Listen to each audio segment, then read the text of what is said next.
ஏற்கனவே 10,000 அந்த வீட்டுல ஃபைன் போட்டுருக்காங்க. ஏற்கனவே 10,000 ஃபைன் போட்டுருக்காங்க. ஆறு அடிக்காம யாருமே ஒதுக்கிட்டே கிடையாது. சும்மா லேசா ஒரே ஒரு சின்ன ஆறு தான். அந்த தட்டு இது பண்றதுக்கு என்ன ஒண்ணுமே புரியல. ஆறு அடிச்சு ஆறு ஏன் அடிக்கிறீங்க? ஆறு அடிக்காம வந்தா திடீர்னு ஒரு நீ ஏன் ஆறு அடிக்க வரான்னு கேக்குறீங்க. எப்படி என்ன பண்றது? கவர்மெண்ட் பஸ்ல எல்லா வண்டியும் ஏறாருந்தா இருக்கு. ஒரு வண்டி எல்லா வண்டியும் ஏறாருந்தா இருக்கு. அந்த ஒரு வண்டியாவது எடுத்து பாக்குறாங்களா? எல்லாம் பெரியார் செக் பண்ணுங்க.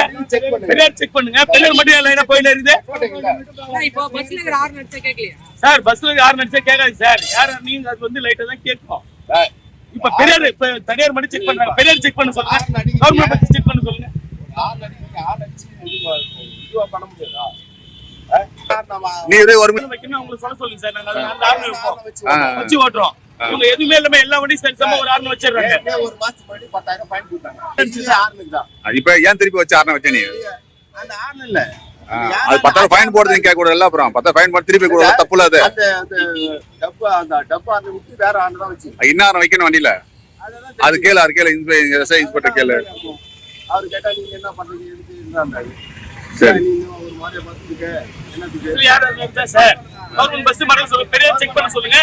அதுல தனியார் மட்டும் செக் பண்றது.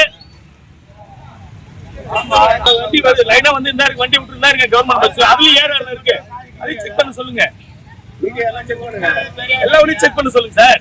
பெரிய வண்டி ஆன் அடிக்கிறது இல்ல அவங்க ஆர்ன் அடிக்க மாட்டாங்க. அப்படியே சைலண்டா ஓட்டு போவாங்க. நாம மட்டும் தான் ஆர்ன் அடிச்சு